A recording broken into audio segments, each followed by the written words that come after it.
wabarakatuh. Halo anak Indonesia, kami dari Forum Anak Kecamatan Lubuk Dalam, Kabupaten Siak, Provinsi Riau. Nah, kali ini kami akan ngasih tahu apa aja sih kegiatan yang kami lakuin dalam bidang kesehatan. Untuk itu, yuk langsung disimak ya. Kami melakukan kegiatan pada tanggal 1 Mei 2019. Kegiatan kami ini berjudul tentang penelitian penyalahgunaan obat batuk komiks oleh anak-anak sekitar Lubuk. Kegiatan kami dimulai dari mendatangi tempat-tempat yang biasa dijadikan tempat untuk melakukan penyalahgunaan obat komiks di Lubuk Dalam.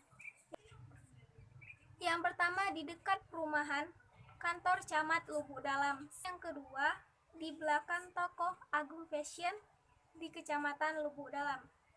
Kami menemukan ratusan bekas bungkus komik yang telah digunakan oleh anak-anak di Lubuk Dalam.